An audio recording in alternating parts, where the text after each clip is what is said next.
اب نئے مضمون کا آغاز ہوتا ہے جس کا عنوان ہے وحی آمدن بموسیٰ علیہ السلام در عذر خواستن آن شباں، یعنی حضرت موسیٰ علیہ السلام پر وحی آنا اس گڈریے سے معذرت کے سلسلے میں۔ اس کے بعد اللہ تعالی نے حضرت موسیٰ علیہ السلام کے باطن میں مضمر کر دیے بات کے وہ راز جو بیان نہیں کیے جا سکتے۔ حضرت موسیٰ علیہ السلام کے دل میں بہت سی باتیں ڈال دیں، مشاہدہ اور گفتگو کو آپس میں ملا دیا، چند بار بے ہوش ہوئے، چند بار ہوش میں آئے، چند بار ازل سے ابد تک پرواز کی۔ اس کے بعد اگر میں تشریح کر دوں تو بے وقوفی ہے، اس لیے کہ اس کی تشریح عقل سے بالا تر ہے۔ اگر میں کہہ دوں تو عقلوں کو زائل کر دے، اگر میں لکھوں تو قلموں کو توڑ دے، اگر میں اس کے قابل بھروسہ شرحیں بیان کروں قیامت تک بھی وہ بہت مختصر بیان ہوں گی۔ یہاں مترجم نے حاشیے میں لکھا ہے کہ لال اور گوہر پر کسی ٹھپے اور سکے کی ضرورت نہیں، وہ خود قیمتی ہے۔ حضرت موسیٰ علیہ السلام کو عروج حاصل ہوا اور بہت سے نئے انکشافات ہوئے۔ عالم ملکوت کے احوال بیان اور عقل سے بالا تر ہیں۔ ذات اور صفات کا بیان عقلوں اور تحریروں کے بس کا نہیں ہے۔ اور یہاں حاشیہ ختم ہوتا ہے، مجبوراً میں نے زبان کوتاہ کر لی، اگر تو چاہتا ہے اپنے اندر اسے پڑھ لے۔ جب حضرت موسیٰ علیہ السلام نے یہ ناراضی اللہ سے سنی، جنگل میں گڈریے کے پیچھے بھاگے، اس دیوانے کے نقش قدم پر روانہ ہو گئے، بیابان کے دامن سے گرد اڑائی۔ یہاں مترجم نے حاشیے میں لکھا ہے کہ وہ کیفیات خود اپنے اوپر طاری کرو تب کچھ معلوم ہو سکے گا۔ وہی گڈریا جس کو حضرت موسیٰ علیہ السلام نے ڈانٹا تھا اس کو چوپاں کہا ہے۔ اور یہاں حاشیہ ختم ہوتا ہے، دیوانوں کے پیروں کی رفتار دوسروں کی رفتار سے جدا ہوتی ہے، ایک قدم رخسار کی طرح اوپر سے نیچے کو اور ایک قدم ہاتھی کی طرح آڑا ترچھا۔ یہاں مترجم نے حاشیے میں لکھا ہے کہ دیوانوں کے قدم بھی آڑے ترچھے پڑتے ہیں۔ اور یہاں حاشیہ ختم ہوتا ہے، کبھی موج کی طرح جھنڈا بلند کیے ہوئے، کبھی مچھلی کی طرح پیٹ کے بل رواں، کبھی خاک پر اپنا حال لکھا رمال کی طرح جو رمالی کرتا ہے، کبھی حیران کھڑا ہوا، کبھی دوڑتا ہوا، کبھی لڑکتا ہوا جیسے بلے سے گیند، انجام کار اس کو پا لیا اور دیکھا، فرمایا مبارک ہو، اجازت آ گئی ہے، کوئی ادب اور ترتیب نہ تلاش کر، جو تیرا تنگ دل چاہے کہتا رہ، تیرا کفر دین ہے اور تیرا دین جان کا نور ہے، تو امن میں ہے اور تیری وجہ سے ایک جہان اس میں ہے۔ اے معاف یفعل اللہ ما یشاء، بے محابہ رو زباں را برکشا، گفت موسیٰ ازاں بگذشتہ ام، من کنوں در خون دل آغشتہ ام، یعنی اے یغفل اللہ ما یشاء کے معافی دار، جا بے تامل زبان کھول، کہا اے موسیٰ اس سے میں گزر چکا ہوں، اب میں دل کے خون میں آلودہ ہوں۔ یہاں مترجم نے حاشیے میں لکھا ہے کہ دیوانہ کبھی سر اٹھائے بھاگتا نظر آئے گا، کبھی پیٹ کے بل سرکتا ہوا۔ مجنوں لیلا کا نام زمین پر لکھتا پھرتا تھا، بالآخر وہ گڈریا حضرت موسیٰ علیہ السلام کو مل گیا۔ حضرت موسیٰ علیہ السلام نے فرمایا تجھے اسی طریقے پر مناجات کی اجازت مل گئی ہے، جو بھی تیری زبان پر آئے کہتا رہ۔ دوسروں کے لیے اگرچہ وہ کلمات کفریاں ہوں لیکن تیرے لیے عین دین ہے، تجھے خدا کی طرف سے امن حاصل ہے اور تیری وجہ سے دنیا کو بھی امن حاصل ہے۔ یفعل اللہ ما یشاء، یعنی خدا جو چاہتا ہے وہ کرتا ہے، تجھے ان کلمات کی اجازت دے دی ہے۔ اور یہاں حاشیہ ختم ہوتا ہے، میں سدرۃ المنتہا سے گزر گیا ہوں، لاکھوں سال کی مسافت اس سے آگے کی جانب چلا گیا ہوں، تو نے کوڑا مارا، میرا گھوڑا مڑ گیا، جست لگائی اور آسمان سے پار ہو گیا۔ خدا کرے ہمارے ناسوت کا لاہوت محرم بنے، تیرے دست و بازو کو شاباش ہے۔ اے میری حالت میری حالت بیان سے باہر ہے، جو کچھ میں کہہ رہا ہوں یہ میرے احوال نہیں ہیں۔ تو جو نقش آئینہ میں دیکھتا ہے وہ تیرا نقش ہے، وہ نقش اس آئینہ کا نہیں ہے۔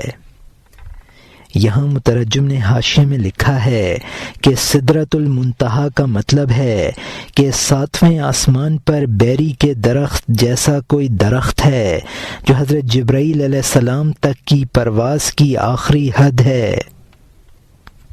یعنی اب میں اپنے اس مقام سے گزر گیا جہاں غلبہ حال میں نامناسب الفاظ استعمال کیے تھے۔ میری طبیعت کے لیے آپ کی تنبیہ ایک تازیانہ ثابت ہوئی۔ ناسوت کا مطلب ہے عالم اجسام، لاہوت کا مطلب ہے عالم ذات الہی، جس میں پہنچ کر سالک کو فنا کا مقام حاصل ہو جاتا ہے۔ ذوقی حالت کو الفاظ میں بیان نہیں کیا جا سکتا۔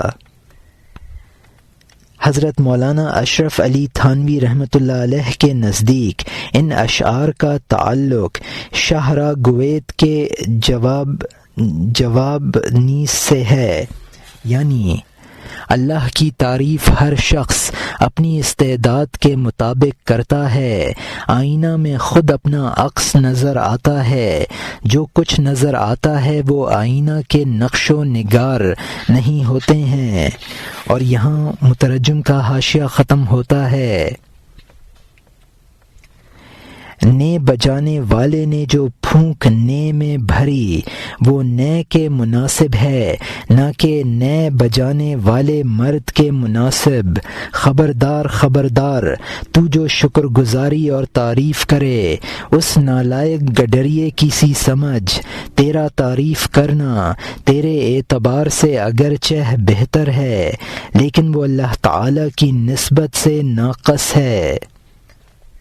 یہاں مترجم نے حاشیے میں لکھا ہے کہ اللہ تعالیٰ تو اس پر قادر ہیں کہ اپنی تعریف اپنی شان کے مطابق کر دیں، لیکن ہماری استعداد اس کو قبول نہیں کر سکتی ہے۔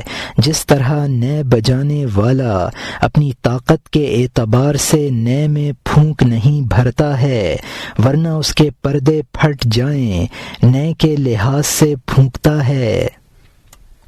ہم جو بھی تعریف کرتے ہیں وہ گڈریے کی طرح کی تعریف کرتے ہیں، ناقص۔ ہماری تعریف خدا کے اعتبار سے ناقص ہے۔ اور یہاں حاشیہ ختم ہوتا ہے، کاش کہ تیری وہ بہتر دعا نہ ہوتی، اس کا درد اور سوز تیرے لیے حاصل ہوتا۔ جب پردہ اٹھا دیں گے تو کتنا کہے گا، جو انہوں نے خدا کے بارے میں تصور کیا تھا وہ یہ نہ تھا۔ تیرے ذکر کو قبول کر لینا رحمت ہے، جیسے استحاضہ والی کی نماز جائز ہے، اس کی نماز سے خون وابستہ ہے۔ تیرا ذکر اللہ کرنا تشبیہ اور مثال سے آلودہ ہے، خون ناپاک ہے اور پانی سے دھل جاتا ہے لیکن باطن میں وہ نجاستیں ہوتی ہیں۔ یہاں مترجم نے حاشیے میں لکھا ہے کہ جو تعریف تمہارے اعتبار سے بہتر بھی ہے، کاش اس کے بجائے تمہارے دل میں سوز و گداز ہو۔ قیامت میں جب حجابات رفع ہوں گے تو تمہیں پتہ چل جائے گا کہ ذات باری وہ نہ تھی جو تم نے سمجھی تھی۔ ہماری ناقص تعریف کو اللہ تعالی اپنی رحمت سے قبول کرتا ہے، جس طرح کہ مستحاضہ کی نماز کو باوجود طہارت نہ ہونے کے قبول کر لیتا ہے۔ ہم جس قدر تعریفیں کرتے ہیں ان میں لامحالہ تشبیہات اور مثالیں ہوتی ہیں جو اللہ تعالی کی شان کے مناسب نہیں ہیں۔ ان کی ناپاکی مستحاضہ کے خون سے بھی زیادہ ہے۔ اور یہاں حاشیہ ختم ہوتا ہے۔ جو خدا کی مہربانی کے پانی کے بغیر کام کرنے والے کے باطن سے نہیں دھلتی، کاش تو سجدے میں رخ پھیرتا، اے میرے رب تو پاک ہے کہ معنی جان لیتا، یعنی سبحان ربی کے معنی جان لیتا، یعنی اے خدا میرا سجدہ میرے وجود کی طرح تیرے لائق نہیں ہے، تو برائی کا بدلہ بھلائی سے عطا فرما۔ اس زمین میں اللہ تعالی کی بردباری کا اثر ہے کہ گندگی کو ختم کر دیا اور پھول نتیجہ میں دیے۔ یہاں مترجم نے حاشیے میں لکھا ہے کہ باطنی نجاست صرف رحمت کے پانی سے ہی دھل سکتی ہے، یعنی سجدہ میں سبحان ربی العلیٰ کے معنی یہ ہیں کہ بندہ عرض کرتا ہے کہ میرا سجدہ بھی تیرے لائق نہیں، اور یہ سجدہ تیری خدمت میں پیش کرنا گستاخی ہے، لیکن تیری ذات وہ ہے جو برائی کا بدلہ بھلائی سے دیتی ہے۔ قرآن پاک میں ہے یبدل اللہ سیئاتہم حسنات، یعنی اللہ ان کی برائیوں کو بھلائیوں میں تبدیل کر دیتا ہے۔ زمین اللہ کی صفت حلم سے متصف ہے۔ اور یہاں حاشیہ ختم ہوتا ہے۔ یہاں تک کہ وہ ہماری پلیدیوں کو چھپا لیتی ہے، بدلے میں اس سے غنچے کھلتے ہیں، تو کافر جب دیکھے گا کہ وہ عطا اور بخشش میں مٹی سے بھی کمتر اور تہی دست تھا، اس کے وجود سے پھول اور میوہ نہ ہوگا، پاکیوں کو خراب کرنے کے علاوہ اس نے کچھ نہ کیا، کہے گا میں نے الٹی چال چلی ہے۔ حسرتا یا لیتنی کنتو تراب، افسوس کاش میں مٹی ہوتا، کاش میں مٹی ہونے سے ترقی نہ کرتا، مٹی کی طرح بیج کو چن لیتا۔ یہاں مترجم نے حاشیے میں لکھا ہے کہ کھاد میں نجاستیں ہوتی ہیں۔ قیامت میں کافر سمجھے گا کہ وہ زمین سے بھی بدتر ہے، زمین برائی کا بدلہ بھلائی سے دیتی ہے، اور اس نے اللہ کی نعمتوں کے بدلے میں کفر کیا۔ زمین نے ناپاک کو پاک بنایا، کافر نے پاکیوں کو ناپاک کیا۔ قیامت میں حسرت سے کہے گا کہ کاش میں مٹی ہوتا کہ برائی کا بدلہ بھلائی سے دے سکتا۔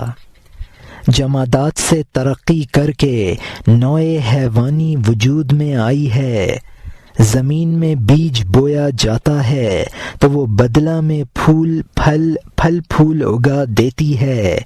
اور یہاں حاشیہ ختم ہوتا ہے۔ جب میں نے ترقی کی مجھے راہ نے آزما لیا، اس ترقی سے مجھے کیا تحفہ ملا، اسی وجہ سے اس کا میلان مٹی کی طرف ہے، کیونکہ وہ ترقی میں کوئی فائدہ نہیں دیکھتا ہے، اس کا واپسی کی طرف رخ کرنا لالچ اور حرص کی وجہ سے ہے۔ اس کے راستے میں کوئی سچائی اور عاجزی نہیں ہے۔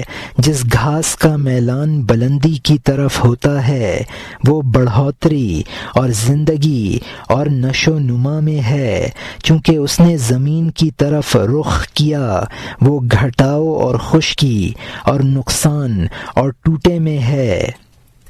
یہاں مترجم نے حاشیے میں لکھا ہے کہ سفر کی حالت میں انسان کی صحیح فطرت ظاہر ہو جاتی ہے، یعنی مجھے ترقی سے کوئی فائدہ حاصل نہ ہوا۔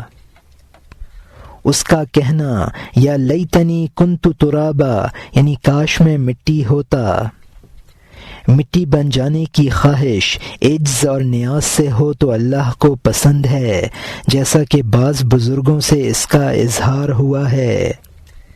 کافر کے مٹی بننے کی خواہش کی مثال ہے کہ گھاس میں جب تک نشو و نما ہے، بڑھنے اور اوپر جانے کی خواہش ہے، جب مردنی چھاتی ہے تو اس کا نیچے کی طرف جھکاؤ ہو جاتا ہے۔ اور یہاں حاشیہ ختم ہوتا ہے۔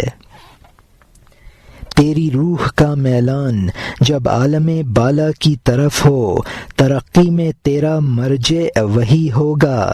اگر تو اوندھا ہے، تیرا سر زمین کی طرف ہے، تو غروب کر جانے والا ہے، یقیناً میں غروب کرنے والوں کو پسند نہیں کرتا ہوں۔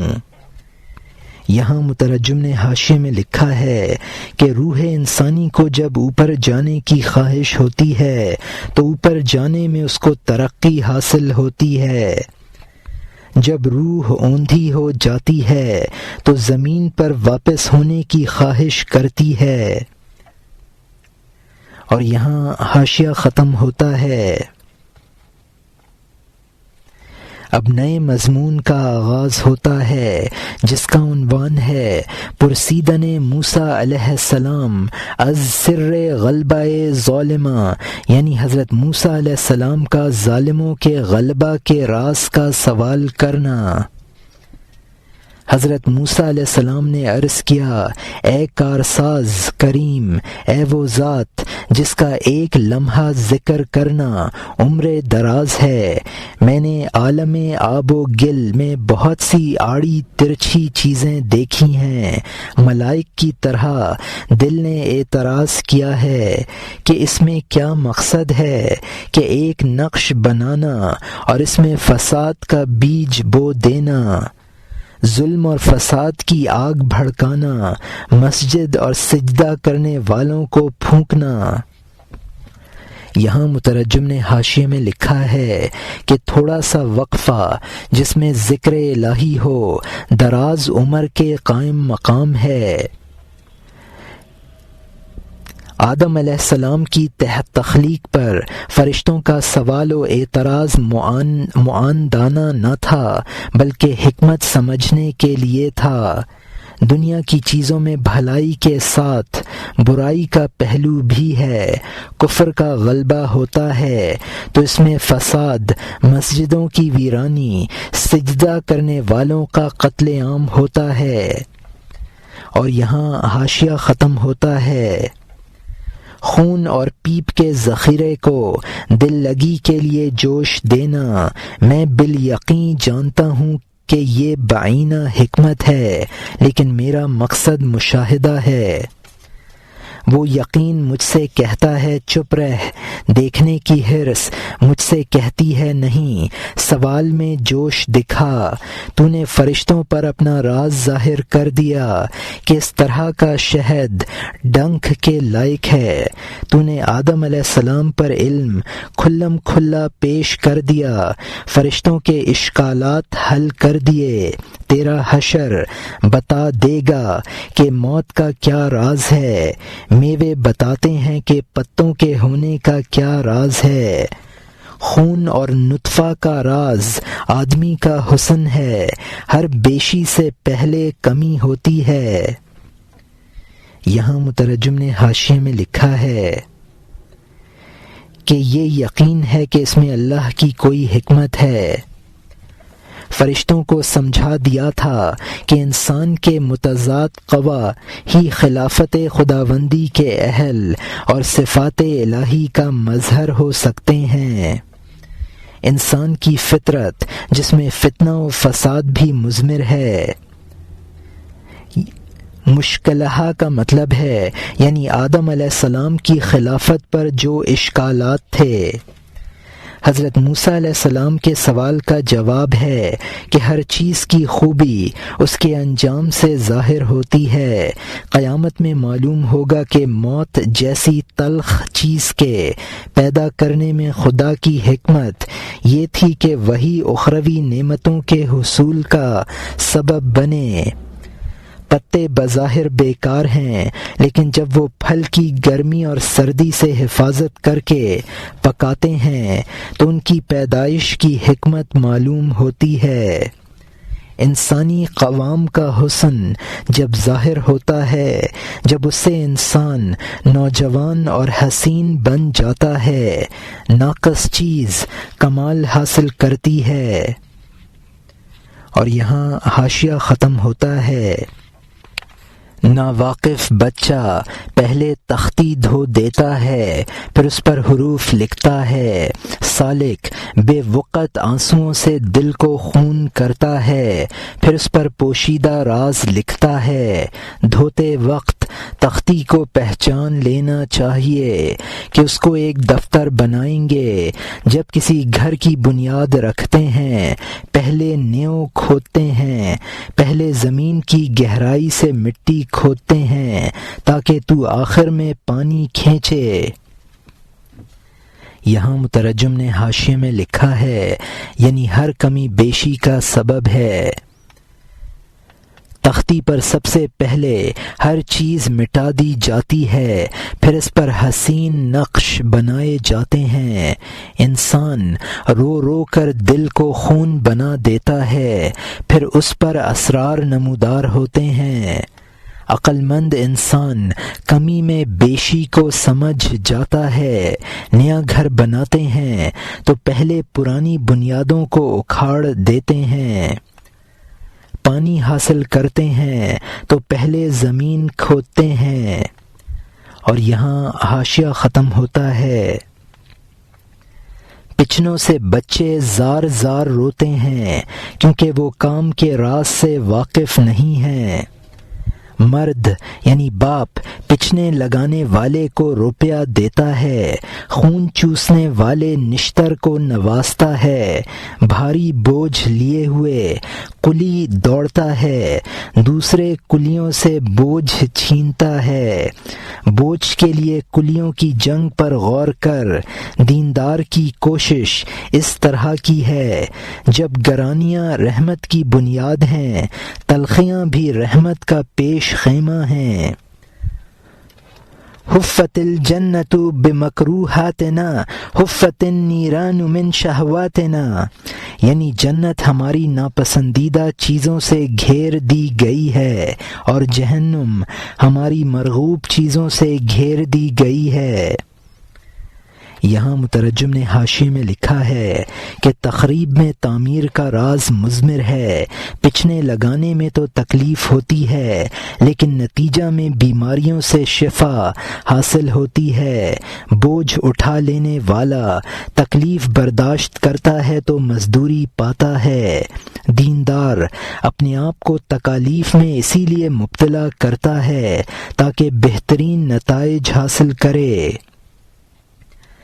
دنیا میں بھی تکلیفوں کے بعد راحتیں ہیں، اور آخرت میں بھی۔ انسان نفس کی خواہشوں کے خلاف کرتا ہے تو جنت پاتا ہے، شہوتوں کو پورا کرتا ہے تو جہنم ملتی ہے۔ اور یہاں حاشیہ ختم ہوتا ہے۔ تیری آگ کا سرمایہ تر شاخ ہے، آگ کا جلا ہوا کوثر کے پاس ہے۔ جو قید خانے میں محنت میں مبتلا ہے، وہ لذت اور شہوت کی سزا ہے۔ یہاں مترجم نے حاشیے میں لکھا ہے کہ شاخ تر ہوتی ہے تو سکھا کر اس کو جلایا جاتا ہے، جب جلتی ہے تو اس پر پانی چھڑک کر بجھایا جاتا ہے۔ نفس کی لذتوں کے نتیجے میں جیل خانہ جانا پڑتا ہے۔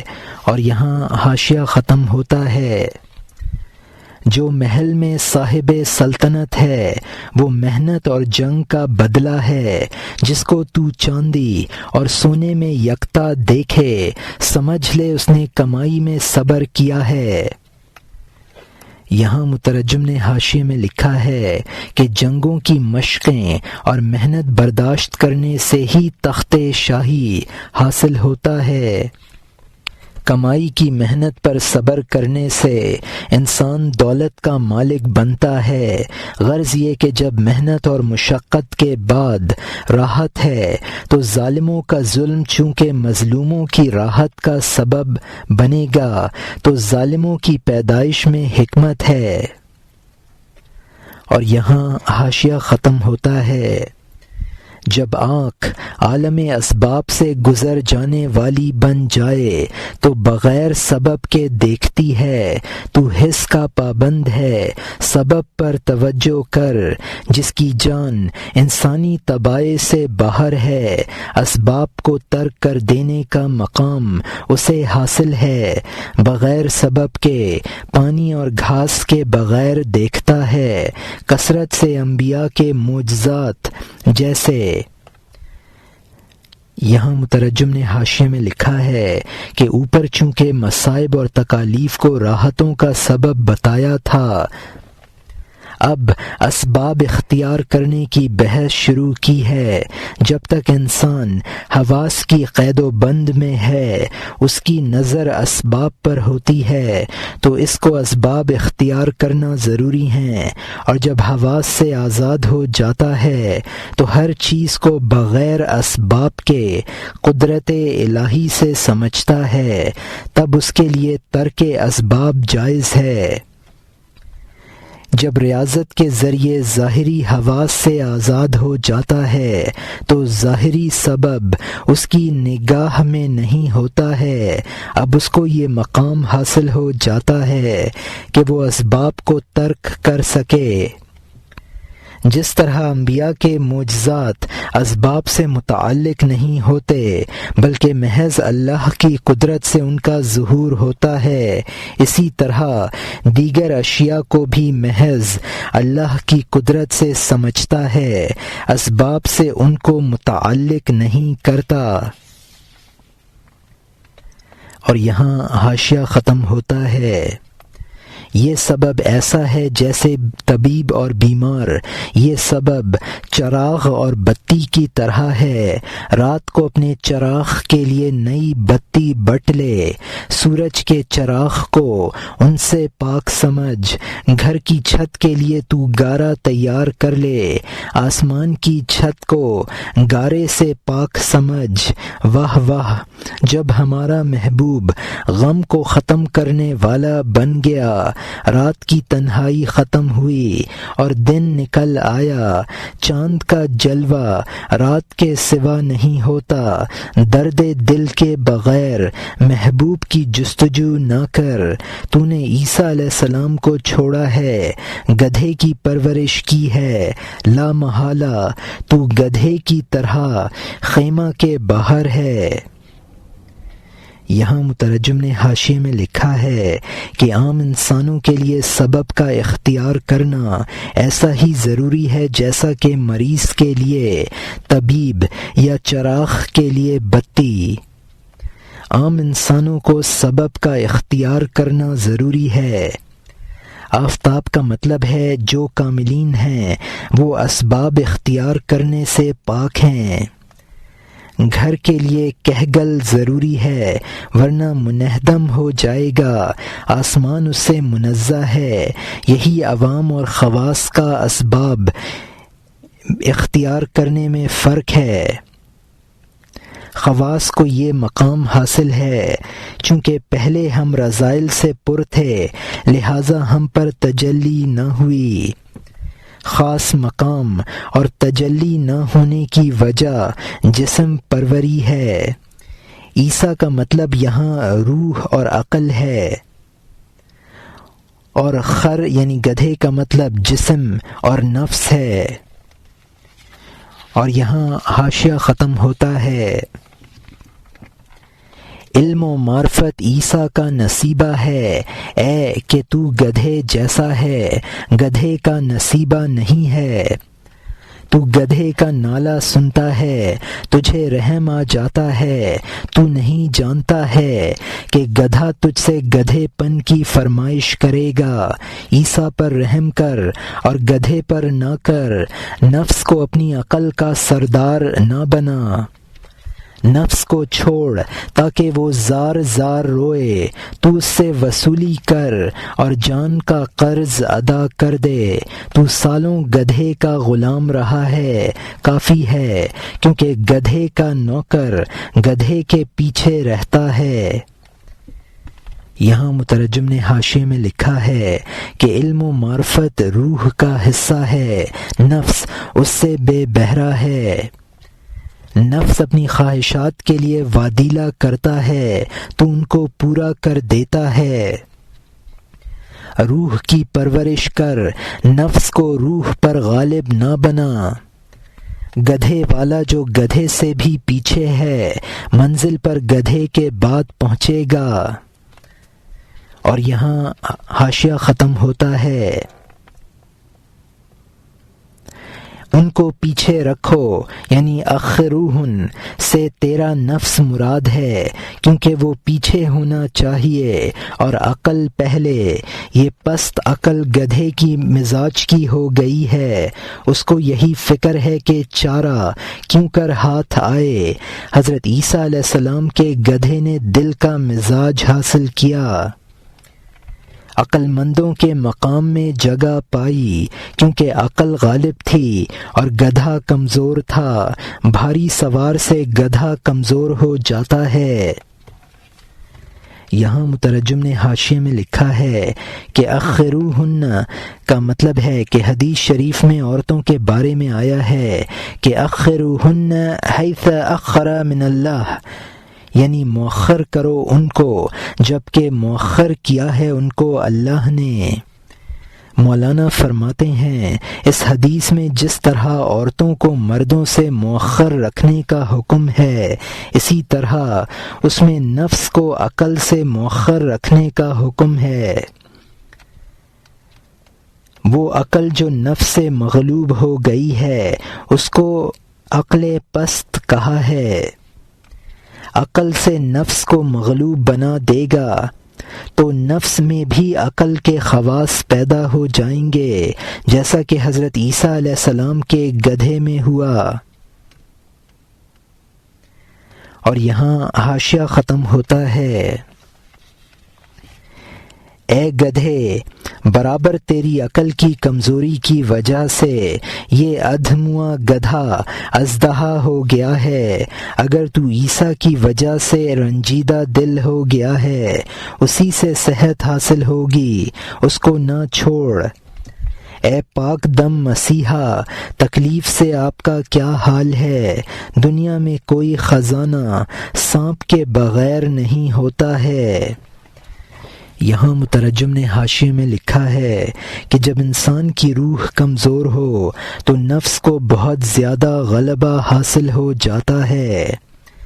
شیخ بمنزلہ حضرت عیسیٰ علیہ السلام کے ہے جو مردہ روح کو زندہ کرتا ہے۔ اگر شیخ کی تربیت میں کسی بات سے دل کو رنج بھی پہنچے تو برداشت کرنا چاہیے، کیونکہ ذریعہ صحت وہی ہے۔ پہلے شعر میں مرید کو نصیحت تھی، اب مولانا رحمۃ اللہ علیہ پیر کو خطاب کر رہے ہیں۔ اور یہاں حاشیہ ختم ہوتا ہے، اے عیسیٰ، یہود کے دیدار سے تیرا کیا حال ہے؟ اے یوسف علیہ السلام، حاسد بھائیوں کی وجہ سے آپ کیسے ہیں؟ تو دن رات اس بے وقوف قوم کے پیچھے دن رات کی طرح ہے اور اس کو زندگی بخشتا ہے۔ ان بے ہنر صفراوی مزاج والوں پر افسوس ہے۔ صفرا سے کیا ہنر پیدا ہوتا ہے؟ درد سر پیدا ہوتا ہے۔ تو وہی کر جو مشرق کا سورج کرتا ہے، باوجود نفاق اور ہیلا اور چوری اور مکاری کے۔ دنیا اور دین کے معاملے میں تو شہد ہے اور ہم کے ہیں سکنجین، اس صفرا کو دفع کرنے والی ہے۔ یہاں مترجم نے حاشیے میں لکھا ہے کہ شیخ کی توجہ روح کی عمر دراز کرتی ہے۔ صفراوی مزاج رکھ والے جن پر صفرا کا غلبہ ہوتا ہے، نہ وہ تندرست رہتے ہیں نہ ان کو صحیح چیز نظر آتی ہے، اور درد سر میں مبتلا رہتے ہیں۔ جس طرح سورج باوجود تمام نالائقیوں کے سب کو منور کرتا رہتا ہے، اسی طرح آپ بھی مریدوں کی بد کرداری کی وجہ سے ان کو فیض سے محروم نہ کریں۔ پیر کے افعال و اخلاق شہد کی طرح شیریں ہیں، مریدوں کی بدعمالیاں سرکہ کی طرح تلخ ہیں۔ نفس پر جو صفرا کا غلبہ ہے وہ سکنجین سے دور ہوگا۔ سکنجین دوا ہے جو شہد اور سرکہ ملا کر بنائی جاتی ہے۔ اور یہاں حاشیہ ختم ہوتا ہے۔ ہم پیچش زدوں نے سرکہ بڑھا دیا ہے، تو شہد میں اضافہ کر دے، مہربانی کم نہ کر، ہم اسی لائق تھے، ہم سے ایسا ہی ہوا، ریت آنکھ میں کیا بڑھائے گا اندھا پن، اے پیارے سرمے تیرے یہی لائق ہے کہ تجھ سے ہر ناچیز کوئی چیز حاصل کر لے۔ ان ظالموں کی آگ سے تیرا دل کباب ہے، تیری جانب سے عہدِ قومی کا جملہ خطاب ہے۔ یہاں مترجم نے حاشیے میں لکھا ہے کہ یہاں سرکہ کا مطلب ہے نفس کے رذائل۔ ہم اسی قابل ہیں کہ ہم سے آپ کو تکلیف پہنچے، آپ بمنزلہ سرما کے ہیں جو بینائی پیدا کرتا ہے، یعنی بے شک مریدوں کی بدعملی سے آپ کا دل جلتا ہے۔ عہدی قومی یعنی اے اللہ میری قوم کو ہدایت دے دے، یہ دعا حضور صلی اللہ علیہ وسلم نے اس وقت میں کی جب قوم نے ان کو ستایا اور آپ صلی اللہ علیہ وسلم نے ان کو بددعا نہ دی۔ اور یہاں حاشیہ ختم ہوتا ہے۔ تو اگر کی کان ہے، اگر میں آگ لگائیں گے، اگر تجھ میں آگ لگائیں گے، اس دنیا کو عطر اور خوشبو سے بھر دیں گے، اس دنیا کو عطر اور خوشبو سے بھر دیں گے، تو وہ اگر نہیں ہے جو آگ سے کم ہو جائے، تو وہ روح نہیں ہے جو غم کی قیدی بن جائے۔ اگر جل جاتا ہے، اگر کی کان جلنے سے دور ہے، اصل نور پر ہوا کب حملہ کر سکتی ہے؟ اور یہاں مترجم نے حاشیے میں لکھا ہے کہ اگر کی لکڑی کو اگر جلایا جائے تو اس کی اور خوبیاں ظاہر ہوتی ہیں۔ پیر بمنزلہ عود کے ذخیرہ کے ہے جو ختم نہیں ہوتا ہے، یعنی مریدوں کی بدکاری اس کے فیض کو ختم نہیں کر سکتی ہے۔ اور یہاں حاشیہ ختم ہوتا ہے۔ اے وہ کہ تیری وجہ سے آسمانوں کو صفائی حاصل ہے، اے وہ ذات کہ تیری جفا وفا سے بہتر ہے، کیونکہ عقل مند سے اگر جفا بھی ہو جائے تو جاہلوں کی وفا سے بہتر ہوتی ہے۔ عقل مند معرفت کو درمیان میں لاتا ہے، جاہل معرفت کو زبان پر لاتا ہے۔ پیغمبر صلی اللہ علیہ وسلم نے فرمایا کہ عقل کے ساتھ دشمنی اس محبت سے بہتر ہے جو جاہل کی جانب سے ہو۔ عقل مندوں سے دوستی اچھی ہے، دانا دشمن نادان دوست سے بہتر ہے۔ یہاں مترجم نے حاشیے میں لکھا ہے کہ شیخ کی سختی سے مرید کی اصلاح ہوتی ہے، عقل مند کا ظلم نادان کی دوستی سے بہتر ہوتا ہے، علم و معرفت پر عمل کرتا ہے، جاہل محض زبان سے ذکر کرتا ہے۔ عقل مند علم و معرفت پر عمل کرتا ہے، جاہل محض زبان سے ذکر کرتا ہے۔ ان الفاظ کی کوئی حدیث نہیں ہے۔ عقل مند دشمنی ہی نہیں کرتا، اگر کرتا ہے تو بظاہر دشمنی ہوتی ہے اور اس میں پوشیدہ کوئی مصلحت ہوتی ہے۔ اور یہاں حاشیہ ختم ہوتا ہے۔ اب نئے مضمون کا آغاز ہوتا ہے جس کا عنوان ہے رنجا نیدن امیر آن خفتہ را کہ مار درد ہانش رفتہ بود، یعنی ایک امیر کا اس سونے والے کو تکلیف دینا جس کے منہ میں سانپ گھس گیا تھا۔ ایک عقل مند گھوڑے پر سوار آ رہا تھا، ایک سوئے ہوئے کے منہ میں سانپ گھس رہا تھا۔ اس سوار نے اس کو دیکھا اور دوڑا تاکہ سوتے ہوئے کو بچا لے، موقع نہ ملا چونکہ عقل کی اس کو بہت مدد حاصل تھی۔ چند سخت کوڑے سوئے ہوئے کے مارے، سویا ہوا جب گہری نیند سے اٹھا، ایک ترک سوار کو ماں کوڑے کے دیکھا۔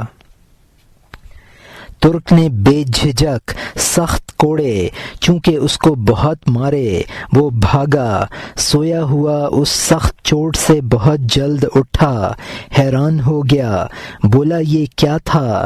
اس سخت کوڑے کی چوٹ اس کو لے گئی، اس سے بھگا کر ایک درخت کے نیچے۔ یہاں مترجم نے حاشیے میں لکھا ہے کہ اس قصہ کا خلاصہ یہ ہے کہ سوار نے جو کچھ کیا بظاہر دشمنی تھی لیکن اس میں حکمت پوشیدہ تھی۔ بچانے کا موقع نہ ملا اور سانپ اس کے منہ میں گھس گیا، یعنی وہ سوار عقل مند تھا۔ اس سونے والے نے یہ سوچا کہ یہ سوار مجھے کیوں مار رہا ہے؟ وہ اٹھ کر بھاگا اور بھاگتے بھاگتے ایک درخت کے نیچے پہنچا۔ اور یہاں حاشیہ ختم ہوتا ہے۔ سڑے ہوئے سیب بہت پڑے تھے، بولا یہ کھا اے درد مند۔ اس شخص کو اس قدر سیب کھلائے کہ اس کے منہ سے باہر نکلنے لگے۔ وہ چیخا، اے سردار آخر کیوں بغیر قصور کے تو نے میری جان لینے کا ارادہ کیا ہے؟ اگر اصلاً تجھے میری جان سے دشمنی ہے تلوار مار، ایک دم سے میرا خون بہا دے۔ وہ گھڑی بڑی نحس تھی کہ میں تیرے سامنے آیا، وہ قابل مبارکباد ہے جس نے تیرا چہرہ نہ دیکھا۔ یہاں مترجم نے حاشیے میں لکھا ہے کہ وہ درخت سیب کا تھا اور اس کے نیچے گلے سڑے سیب بہت پڑے تھے۔ سوار نے سونے والے کو کہا، سویا ہوا اٹھ کر جو بھاگا تھا وہ چیختا تھا، یعنی میں نے تجھ پر کوئی ظلم بھی نہیں کیا، دفتن قتل ہو جانا آسان ہوتا ہے۔ اور یہاں حاشیہ ختم ہوتا ہے۔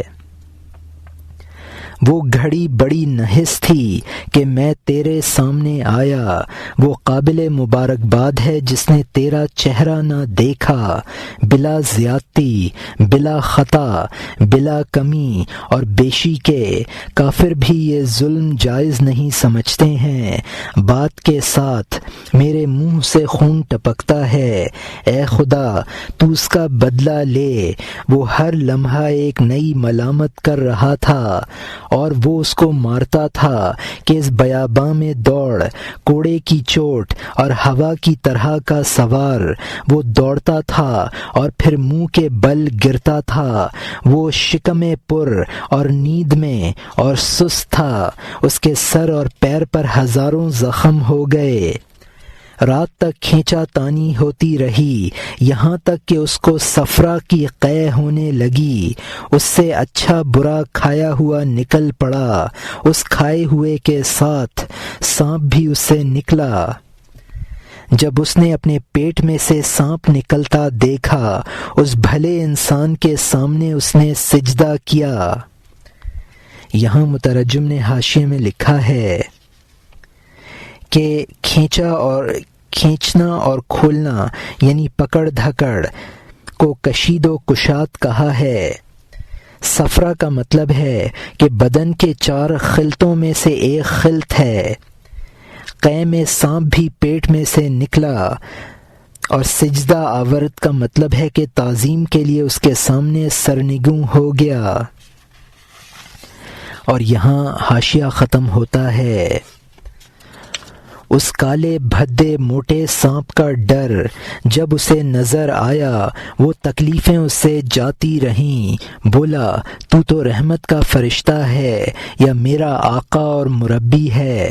وہ کئی نیک گھڑی تھی کہ میں نے تجھے وہ کتنی نیک گھڑی تھی کہ میں نے تجھے دیکھا، میں مر چکا تھا، تو نے نئی زندگی بخشی، تو ماؤں کی طرح میری دیکھ بھال کرنے والا ہے، میں تجھ سے گدھوں کی طرح بھاگنے والا تھا۔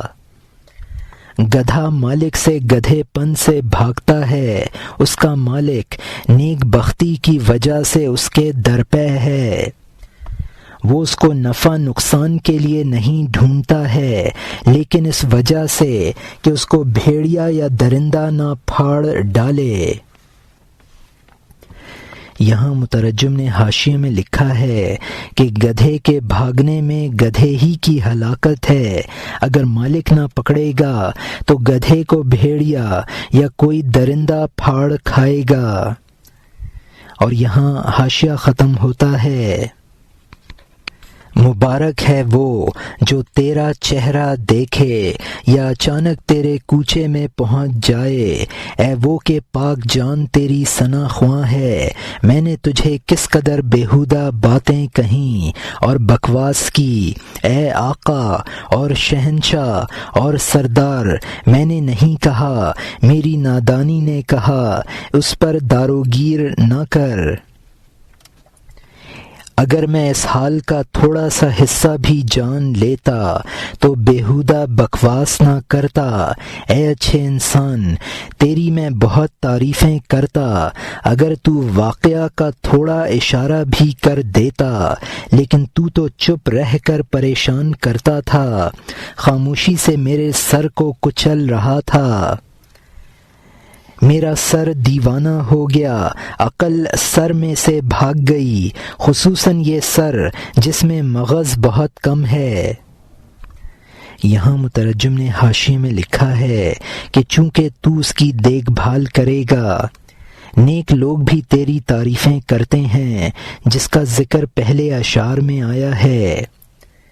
میری نادانی اس بکواس کا سبب بنی، یعنی میرے پیٹ میں سانپ گھس گیا ہے اور تو اسے نکالنے کی تدبیر کر رہا ہے۔ میں پہلے سے بے وقوف تھا، پٹنے سے اور بے عقل ہو گیا۔ اور یہاں حاشیہ ختم ہوتا ہے۔ اے خوبصورت خوب سیرت معاف کر دے، پاگل پن سے میں نے جو کچھ کہا اس سے درگزر کر۔ اس نے کہا اگر میں اس میں سے تھوڑا بھی بتا دیتا فوراً تیرا پتا پانی بن جاتا، اگر میں تجھ سے سانپ کی باتیں کہہ دیتا خوف تیری جان نکال دیتا۔ مصطفیٰ صلی اللہ علیہ وسلم نے فرمایا اگر میں صاف صاف کہہ دوں اس دشمن کی تفصیل جو تمہارے اندر ہے تو وہ بہادروں کے پتے پھاڑ دے، نہ کوئی راستہ چلے، نہ کسی کام کی فکر کرے، نہ اس کے دل میں عاجزی کی طاقت رہے، نہ اس کے بدن میں نماز اور روزے کی طاقت رہے۔ مصطفیٰ فرمود اگر گویم براست، شرح آن دشمن کے در جانے شماست، زہر ہائے پر دلاں برہم درد، نہ ردو رہنے غمے کارے خورد، نے دلے را تاب ماند در نیاز، نے تنش را قوت صوم و نماز۔ وہ چوہے کی طرح بلی کے سامنے معدوم ہو جائے، اس بکری کے بچے کی طرح جو بھیڑیے کے سامنے سے بھاگے۔ یہاں مترجم نے حاشیے میں لکھا ہے کہ اس کی معذرتوں کے بعد سوار نے کہا، یعنی سانپ کے پیٹ میں گھسنے کا واقعہ، یعنی اس کی خوفناکی اور پیٹ میں گھسنا۔ اس کے بعد مولانا نے حضور صلی اللہ علیہ وسلم کی زبانی جو کچھ کہا ہے وہ کوئی مستقل حدیث نہیں ہے۔ بدحواسی طاری ہو جائے، پھر نہ عاجزی کرنے کی طاقت رہے نہ روزہ نماز کی۔ چوہا بلی کے سامنے، بکری کا بچہ بھیڑیے کے سامنے مردہ ہو جاتا ہے۔ یعنی شیطان کے مکر و دشمنی کی تفصیل کہے بغیر۔ اور یہاں حاشیہ ختم ہوتا ہے، وہ چوہے کی طرح بلی کے سامنے معدوم ہو جائے، اس بکری کے بچے کی طرح جو بھیڑیے کے سامنے سے بھاگے، اس میں نہ کوئی تدبیر رہے نہ چال، میں بغیر بتائے ہوئے تمہاری تربیت کرتا ہوں۔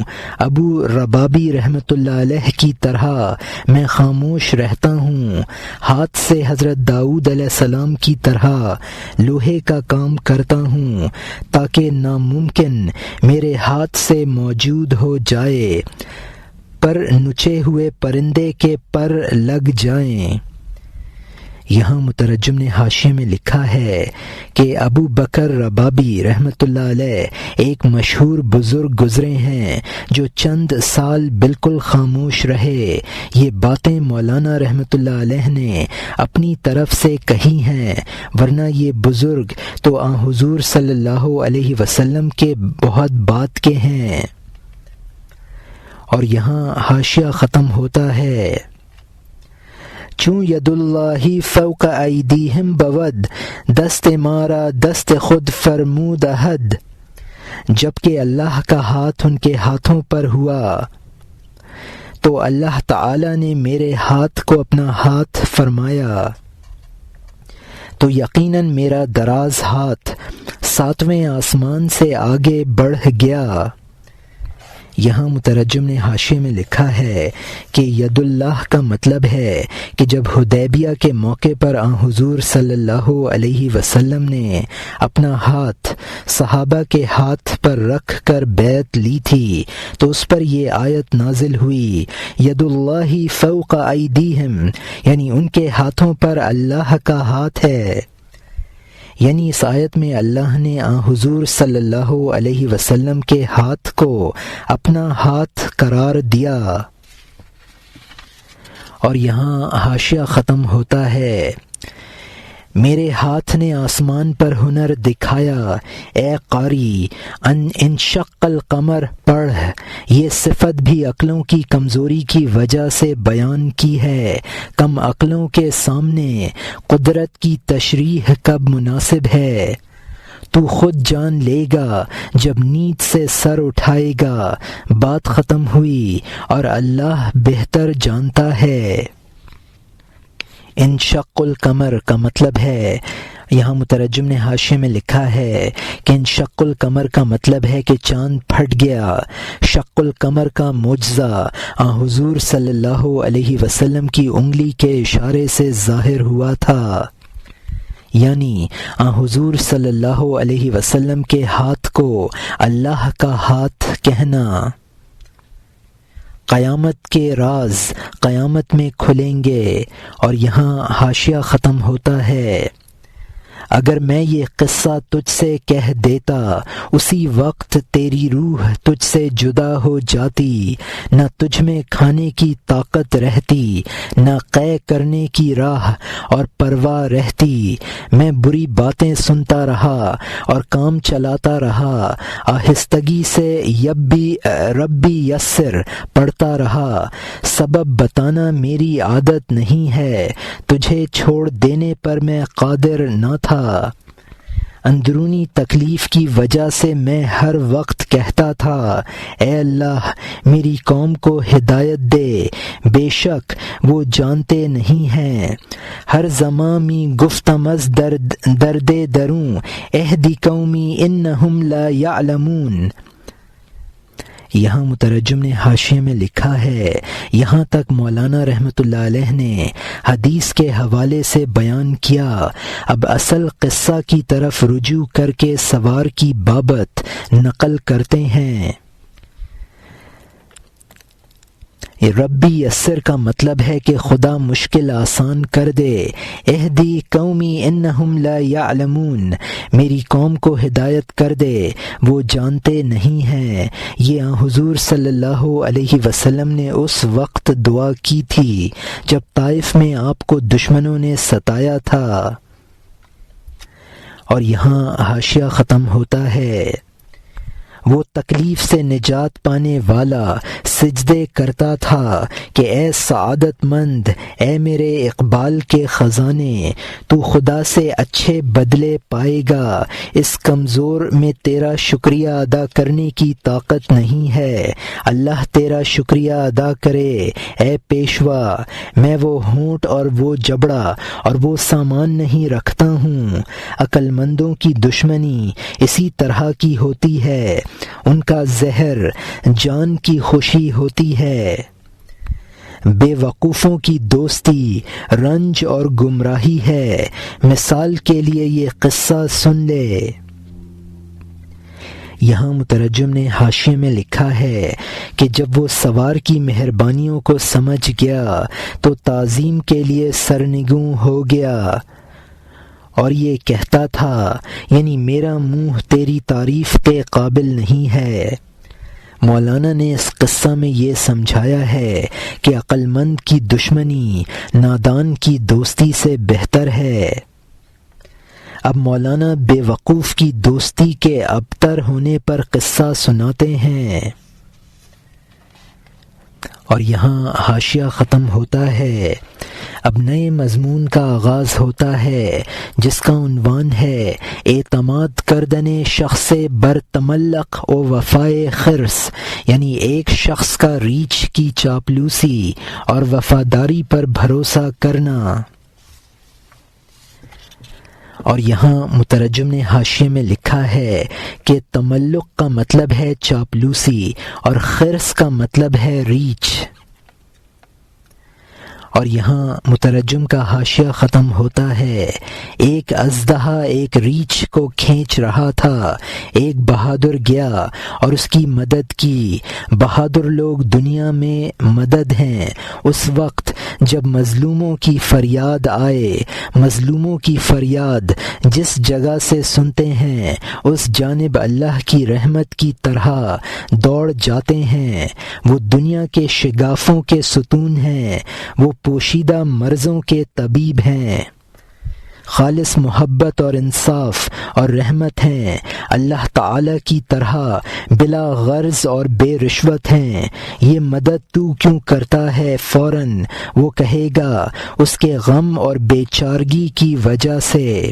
بہادر کا شکار مہربانی ہے، درد کے علاوہ دنیا میں دوا کوئی نہیں تلاش کرتا ہے۔ جہاں درد ہوتا ہے وہاں دوا وہاں پہنچتی ہے، جہاں افلاس ہوتا ہے سامان وہاں جاتا ہے۔ یہاں مترجم نے حاشیے میں لکھا ہے کہ بہادروں کا کام مدد کرنا ہے۔ یہ مولانا رحمۃ اللہ علیہ کا مقولہ ہے۔ بہادروں کا کام یہ ہے کہ وہ مظلوموں کی مدد کے لیے دوڑیں۔ بہادروں کی محبت بغیر کسی غرض اور رشوت کے ہوتی ہے۔ اگر ان سے کوئی سوال کرے، بہادر جواب میں کہتا ہے، بہادروں کا مقصد مہربانی ہوتی ہے۔ وہ مہربانی کرنے کی اس طرح جستجو کرتے ہیں جیسا کہ شکاری شکار کی۔ ہر چیز ایک محل چاہتی ہے، مہربانی کرنے کا موقع و محل بہادر ہے۔ درد کا محل درد ہے، بخشش و عطا کا محل فقر ہے۔ اور یہاں حاشیہ ختم ہوتا ہے۔ جہاں نشیب ہے پانی وہاں پہنچتا ہے، جہاں کوئی اشکال ہے جواب وہاں جاتا ہے۔ پانی کی تلاش نہ کر، پانی پیدا کر تاکہ اوپر نیچے سے تیرے لیے پانی جوش میں آئے۔ تسقاہم ربہم آیت خطاب تشنا باش اللہ اعلم بالصواب، تاکہ ان کے رب نے ان کو سیراب کیا کا خطاب آئے، پیاسا رہ اللہ زیادہ بہتر جانتا ہے۔ تجھے رحمت کا پانی چاہیے، جا پست بن، پھر رحمت کی شراب پی مست بن۔ یہاں مترجم نے حاشیے میں لکھا ہے کہ پانی کا محل نشیب ہے، جواب کا محل اشکال اور سوال ہے۔ پیاس پیدا کرو گے تو پانی ملے گا، پانی کی آمد کا محل پیاس ہے۔ جنتیوں کے بارے میں قرآن میں مذکور ہے کہ تَسْقَاهُمْ رَبُّهُمْ، یعنی ان کے رب نے ان کو سیراب کیا۔ اپنے اندر پستی پیدا کرو، رحمت کے پانی کا محل بن جاؤ گے۔ اور یہاں حاشیہ ختم ہوتا ہے، پھر سر تک رحمت ہی رحمت ہوگی۔ اے صاحبزادے، ایک رحمت پر اکتفا نہ کر، اے بہادر، آسمان کو قدموں کے نیچے لا، آسمان پر سے سماع کی آواز سن لے، کان سے وسوسوں کی روئی نکال تاکہ آسمان سے شور کی آواز تیرے کان میں آئے۔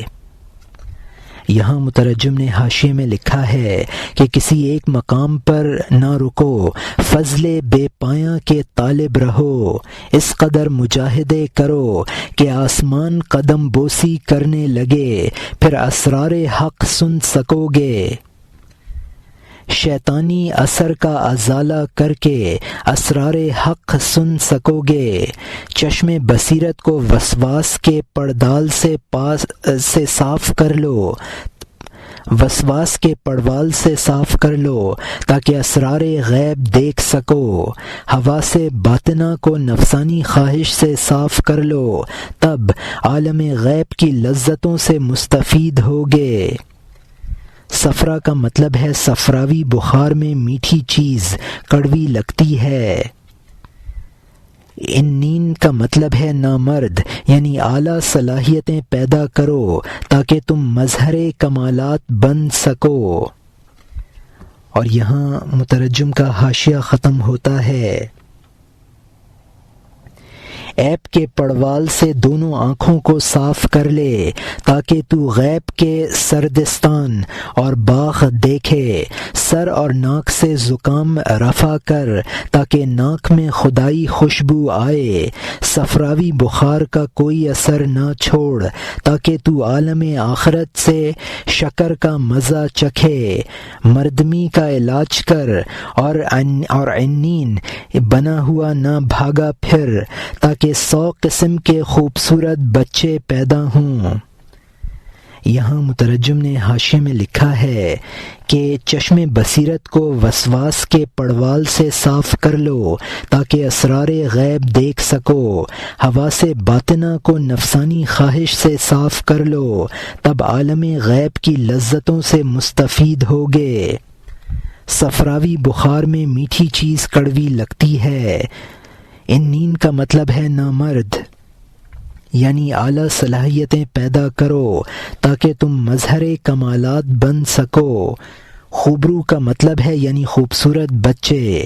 اور یہاں حاشیہ ختم ہوتا ہے، جان کے پاؤں میں سے جسم کا کاٹ نکال دے تاکہ وہ اس چمن یعنی آخرت کے گرد دوڑ سکے۔ بخل کا طوق ہاتھ اور گردن سے اتار ڈال، پرانے آسمان سے نیا نصیبہ حاصل کر لے۔ اگر خود نہیں کر سکتا ہے، مہربانی کے کعبہ کی طرف پرواز کر، بے چارگی کو چارہ گر پر پیش کر دے۔ عاجزی اور رونا بڑا سرمایہ ہے، عام رحمت بہت قوی دایا ہے۔ انا اور اماں بہانے ڈھونڈتی ہیں تاکہ کب اس کا بچہ روئے۔ اللہ تعالی نے تمہاری ضرورتوں کا بچہ پیدا کر دیا تاکہ تم رو اور اس کا دودھ پیدا ہو۔ یہاں مترجم نے حاشیے میں لکھا ہے کہ روح کے لیے جسم بمنزلہ بیڑی کے ہے۔ پہلے زمانے میں جب کہ جیل خانے نہ تھے، قیدی کا پاؤں لکڑی کے بڑے کندے میں پھنسا کر ڈال دیا جاتا تھا، وہ پھر چل پھر نہ سکتا تھا۔ پیر کی بیڑی بھی نکال اور گردن اور ہاتھ کی بیڑیاں بھی اتار پھینک، پھر نیا نصیبہ حاصل ہوگا۔ کعبہ لطف کا مطلب ہے مہربانی کا قبلہ یعنی شیخ۔ خدا کی رحمت کو متوجہ کرنے کا سب سے قوی سبب انسان کی گریہ و زاری ہے۔ انا اور اماں دودھ پلانے کا بہانہ ڈھونڈتی ہیں، اسی طرح اللہ کی رحمت ہے۔